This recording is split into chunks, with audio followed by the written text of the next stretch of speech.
السلام علیکم ناظرین، آج ایک وقفے کے بعد پھر دوبارہ مرزا غالب کی شرح کے ساتھ آپ کا خادم حافظ محبوب آپ کی خدمت میں ایک مرتبہ پھر حاضر تو آئیں بلا تاخیر ہم مرزا غالب کی ایک بہت ہی معروف اور بہت ہی پیاری غزل کے ساتھ اپنے اس ویڈیو کا آغاز کرتے ہیں۔ چنانچہ وہ غزل ہے: بس کے دشوار ہے ہر کام کا آساں ہونا، آدمی کو بھی میسر نہیں انسان ہونا۔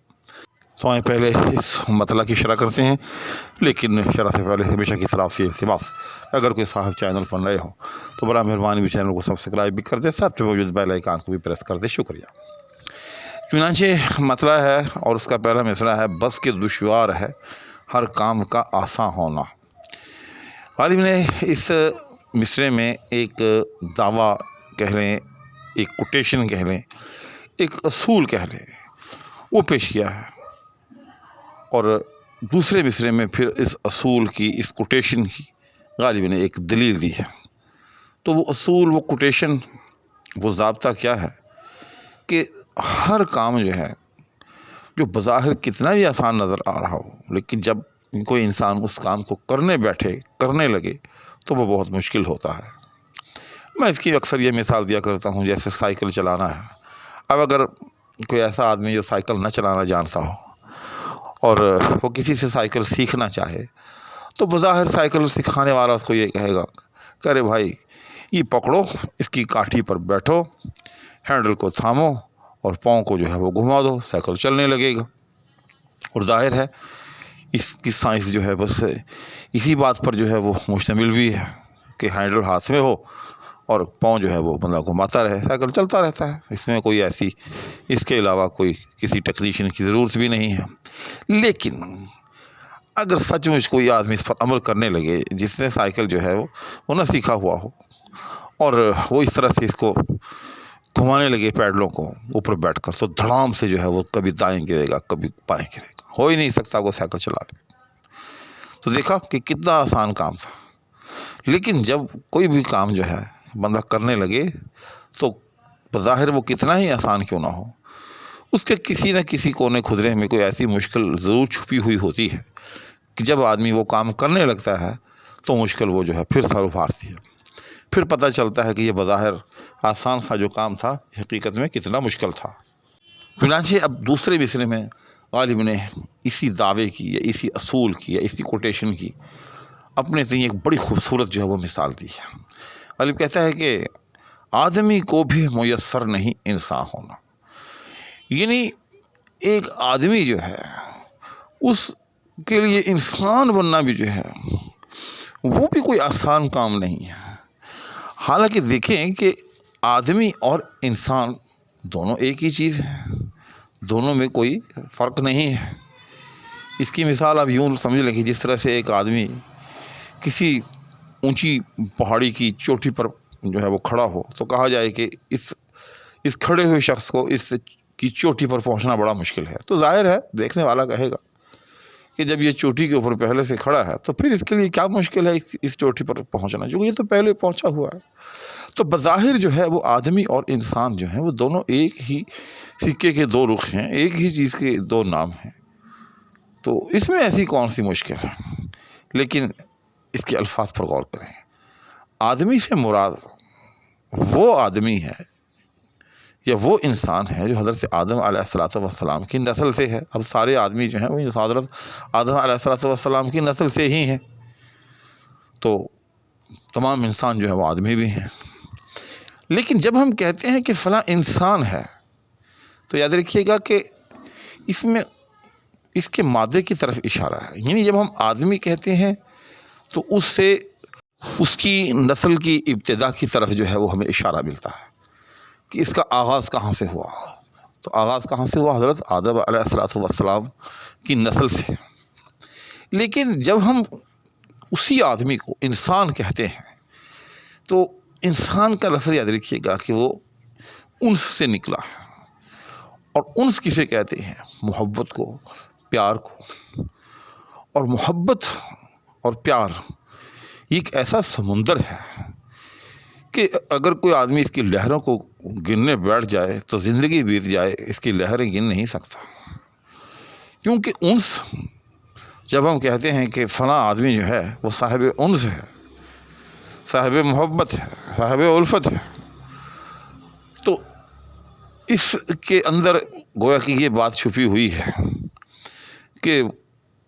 اس کے دل کے اندر، اس کے دائیں بائیں بسنے والے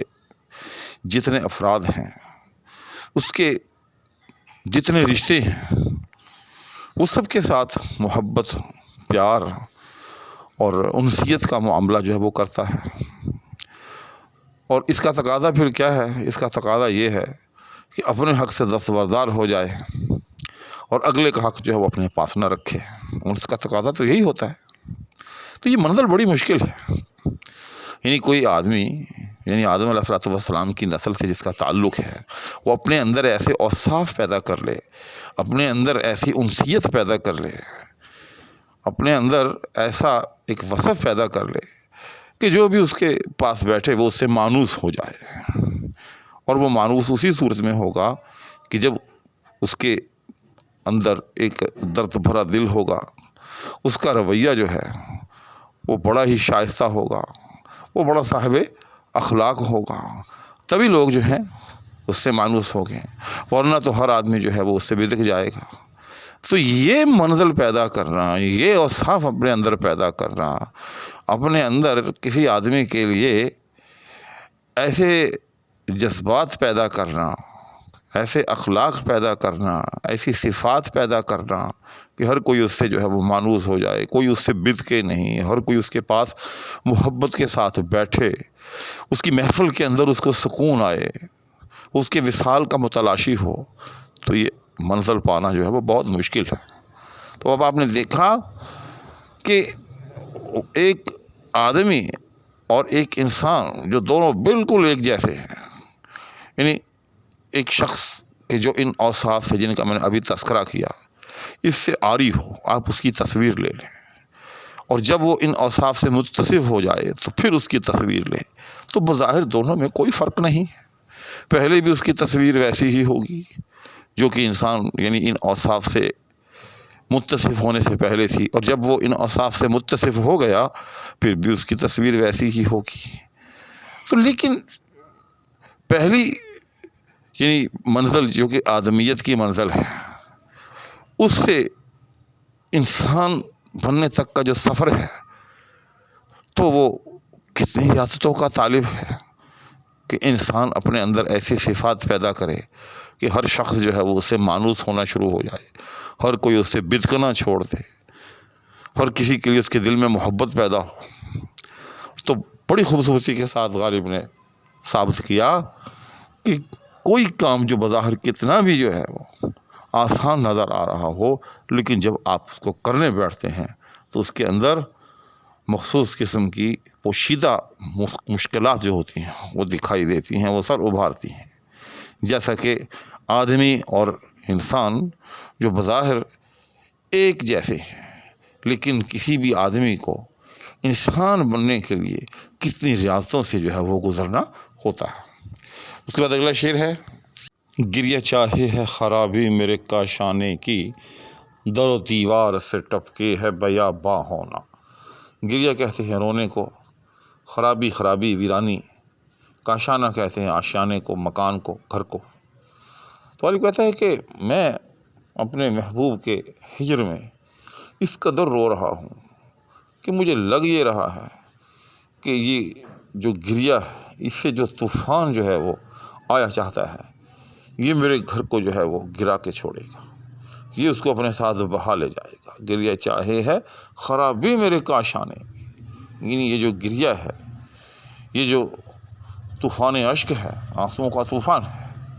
یہ میرے گھر کے در پہ ہو گیا ہے۔ دوسرا مصرع: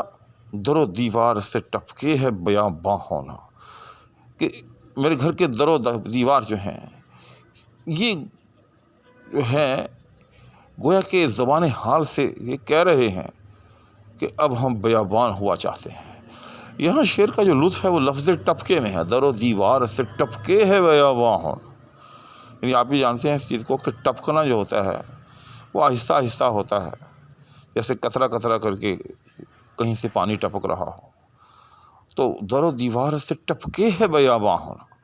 یعنی در و دیوار کی آئے روز جو ہے وہ صورت شکستہ سے شکستہ تر ہوتی چلی جا رہی ہے، اور ایسے لگ رہا ہے کہ کسی لمحے ہی یہ مکان جو ہے وہ زمین بوس ہوا چاہتا ہے۔